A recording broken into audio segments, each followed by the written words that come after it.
Joining us on the Mercedes-Benz Vans phone line, it's a guy who I truly respect, one of the great linebackers ever to come out of Kansas State University, but he was a 10-year NFL veteran.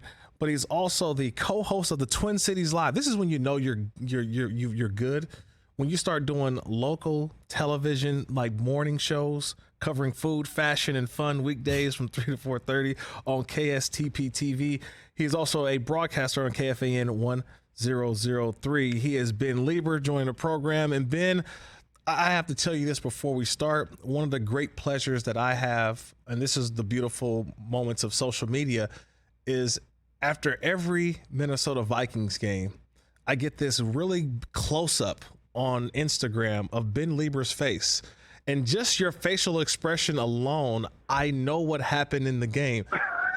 But this facial expression I got after looking at your Instagram yesterday that came into my timeline, this was one of not just joy and happiness, but it was also a little bit of shock as you were there in Buffalo yesterday. Just tell me about the atmosphere, what you witnessed with this Vikings victory over the Buffalo Bills. Oh, first of all, Kirk, it's always good to talk to you. Thanks for the nice intro. You even got the TCL plug in there. I did. Food, fashion, fun. I mean, it's what we do at 3 to 4:30. I got to. Oh, yeah, it's wild. Yeah, no, thanks for tuning into my Instagram for those silly little updates and recaps of the games. Yeah, it's funny because sometimes I have to intentionally change, like I edit the cover photo, because Right. I'm like, oh, when I start the video, I don't look as happy as I seem. So then I'll like try to find a picture where I'm like, more, maybe a little more happy, so people can understand that, hey, when we win, it looks good. So anyway, the atmosphere there was nuts. It's everything you would expect from Buffalo's fan base. They're a great crowd. Everybody talks about it. It's like the only college feel to the NFL. And it was a packed house. They were rowdy. I think everybody was excited that Josh Allen was playing. We were kind of basically getting their best shot versus our best shot. And it's what we talked about all week long. And, it was truly one of the great joys in my life to watch those series of events at the end of the game and how it all turned out. It was one of the best football games, probably the best football game I've ever watched. I do want to start, like you mentioned before the game, because everything was all about who would start at quarterback. Was it going to be Case Keenum? Was it going to be, obviously, Josh Allen? And no one knew. Obviously, they didn't elevate a quarterback on Saturday from the practice squad, it was Matt Barkley. They didn't elevate him. So that kind of told us that, hey, Josh Allen probably is going to play in this football game, but would he start? And then obviously, when the game comes up, they finally started and played. And so, Ben, when you realized that Josh Allen was going to start, what was the mindset you think of the football team? I think it was kind of what they expected, to be honest with you. Like I personally did not buy this whole thing during the week that he wasn't going to play in the game. I even talked about it locally on KFAN that, it's going to be something like, okay, he's going to be limited or out. When they said initially he's going to be day-to-day with his initial diagnosis, that to me was the biggest clue. If he was not going to be day-to-day and he was going to be questionable like on Monday or Tuesday, then I would think, okay, he's probably not going to play. But the other part of it is, and you understand this, you look at the two quarterbacks that they could possibly see. They get the most, one of the most athletic quarterbacks with the biggest arm in the NFL, right. And then you have Case Keenum, who doesn't have the biggest arm and not quite as athletic. It's a lot easier to prepare for Josh Allen and then at the last second find out it's Case Keenum. Like I don't think that the mindset changed at all. I don't think that anybody bought into what they were doing with the injury report and having him, run off the field at practice when the media got there. Was it a ruse? Was it a setup?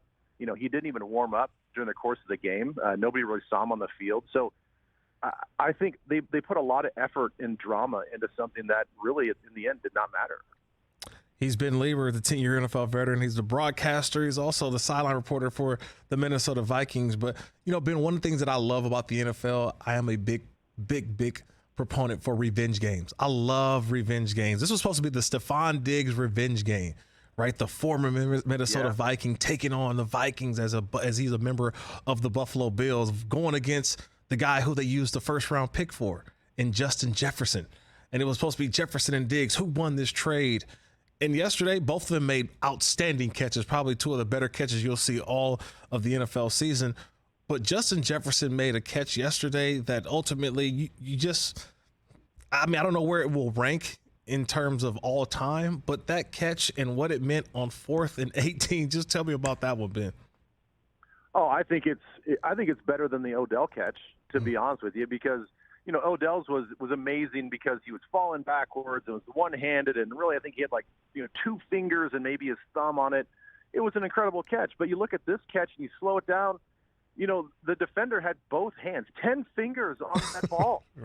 And how did Justin? I still watch that. I'm like, I don't know how he came up with it. I was standing probably 10 feet away, and I was jumping up and down because I couldn't believe he caught it. But then I never really saw the replay. I didn't see the replay until I got, the game was over. I'm scrolling social media and I'm watching the highlights. I'm like, oh my gosh, this is it. I've seen a better catch in a bigger moment. Obviously, you mentioned Stefan Diggs. I mean, the Minneapolis Miracle. That was, right. That wasn't like a great spectacular catch. It was just a great moment, and he was a part of it. That play, the timing, the moment on 4th down, it's seriously, it'll go down in one of the best catches, at least in Vikings history.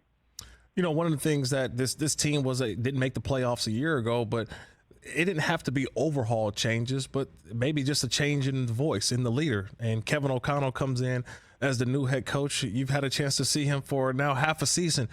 What's been the biggest difference that you've seen, Ben?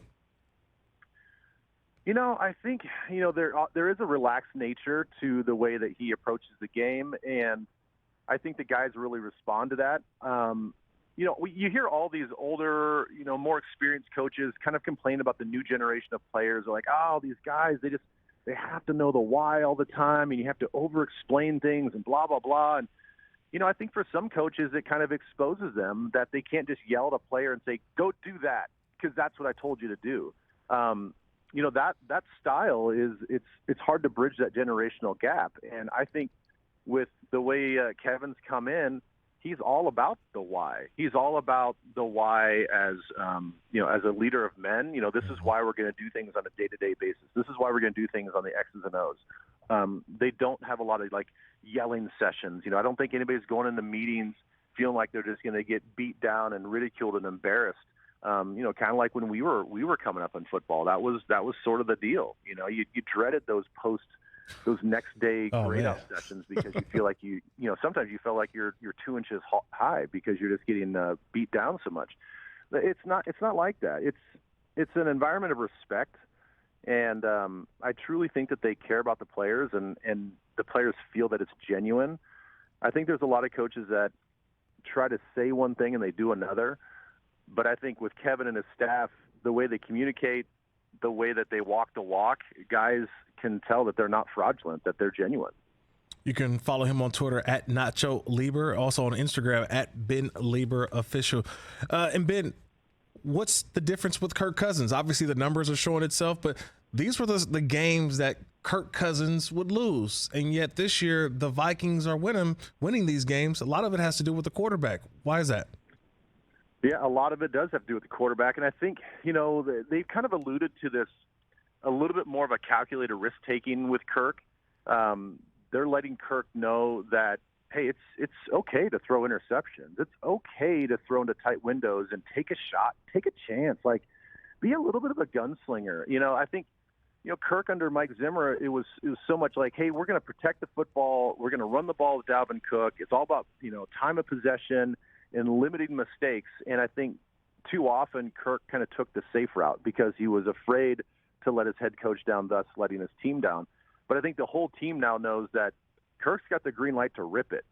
And you look at, a couple of those throws in that game, the one that we just talked about, Justin, right. The other third down play that got us down to the 2-yard line was another JJ catch in the corner of the, front corner of the end zone. That was a ridiculous throw that I just don't know if Kirk the last year or a couple years ago would have made that throw because he would have seen color, he would have saw double coverage, right. And nope, I can't in this situation make that throw. He's been given the green light to take some calculated risks, and now that the players know that, they honor it, respect it, and they don't give me trouble on the sideline when he makes mistakes. They just they brush it off and play the next play. Just a couple more minutes here with Ben Leber. And, Ben, we've talked so much offense, but they brought in Zadarius Smith. Patrick Peterson had 2 interceptions. This defense has been the staple for the Minnesota Vikings for so long, for so many years. But obviously, it's a little bit different this year. Why are we not talking about this defense enough? I think because the defense categorically is not something that's going to, blow you away when you look at their statistics. They're not outstanding in any one area. Going into the game yesterday, they were what I think the worst defense in the red zone. Basically, any team that gets inside the 20, they're scoring touchdowns at an unbelievable rate. The Bills finished 3 of 6 yesterday, but early parts of that game, it was staying true to the trend. So I think that it's kind of a defensive anomaly. They give up plays, they'll give up some chunks here and there, they'll let offenses sustain drives and pick up first downs, but then for whatever reason, there's a magic to the season. They get a key sack, they get a key takeaway. They make the key plays and the critical plays when they need to make it. And you mentioned Pat P. He's been phenomenal. This new shift in defensive philosophy and the way that they cover guys is working right to his skill set. I am jealous of you, Ben, because I as a player, we've both been players, and when you win a football game, that flight home, you went on the road, that flight home is always one of the best. You have so much fun. Yeah. Tell me about these plane rides home with the Minnesota Vikings, man. I mean, 2 weeks ago was Kirk Cousins with no shirt on. He's got the chains on. This time is Patrick Peterson. He tied his shirt off. He's got the chains on. How crazy or how fun has it been seeing these guys get on that plane ride home? And it just seems like a different culture with the way they've been able to celebrate their success. Well, the unfortunate part, though, here, Kirk, is that, when you're a non-player and I'm, now on the quote-unquote broadcast team, I got to sit in the back with all the unwashed. All the pretty people and the players, they're up front in first class, business class, or whatever it is, and, you load from the front and the back of the plane, so I know my place. I just put my head down. I just go up the stairs in the back of the plane. I grab my snacks, and I sit down. A couple weeks ago, we didn't even know until I think we landed and we were scrolling social media that, Kirko and the Chains came out and it was a big deal. Was that just last week? We didn't even know it was that big of a deal. We didn't know what was going on. I mean, they got a boom box up there. They're playing music. They're dancing. It's Club Delta up there. And we don't even get a chance to hear it. So, man, I wish I could share some amazing stories of being up there or watching it firsthand, but nope. They stick us in the back of the plane. They party in the front. Although I did hear that whoever was in charge of the boom box did not charge it fully, so they were mid-party and the boom box died. So they got to do a better job of making sure that boom box is fully charged. Ben, I'm gonna get you out of here on this one. You're also the co-host of TCL Twin Cities Lives, covering food, fashion, and fun. Look, the Vikings are 8-1. What's the vibe down in Minnesota? Well, I'll tell you this. We don't talk a lot of sports on our show, but we're on today's show at 3:00. We are going to open the show and talk extensively about the Vikings win and kind of what it means because, I think there is sometimes a separation between sports and entertainment and lifestyle, and not all of our viewers are sports fans, but this is one of those things with the way the Vikings are trending and the way they're going. The whole city kind of needs to know. It's gone from front page of the sports to the front page of the newspaper. And look, it's a big deal here. Everybody's excited. I think everybody has cautious optimism because we've been down this road before. We've had a team that starts off hot and kind of disappoint everybody at the end of the season. So everybody's, looking at this as a fun thing for the moment. We're going to enjoy every win. And let's just hope, Kirk, that, come February, we're talking about something really special here. Yeah, I'm seeing you down in Glendale, Arizona, so I hope so, brother. No doubt. Hey, man, I know you got to get to the green room, get ready, get the makeup going, and get it all ready for the TCL at 3:00. So. That's the worst part of the job. I've never had to wear makeup before, and here I am putting makeup on. Oh, boy. Yep, linebackers wearing makeup. It's all good, brother. All right, Ben, appreciate the time. I know you're a busy guy, but I appreciate it as always, brother. Yeah, you too, man. Have a good show. That's Ben Leber, the 10-year NFL veteran. Reach him on Twitter at Nacho Leber, his IG, Instagram at Ben Leber Official. It is literally after every Vikings game, he has this portrait of a photo or a video, and you know just by what his face looks like if they won or lost. Now, look, it's been 9 games. He's had a lot of happy faces. A lot of happy faces. He joined us on the Mercedes-Benz Vans phone line. Oh, man, the time has come. Catch the Rich Eisen Show every single day on the Roku channel, 12 to 3 Eastern, for free.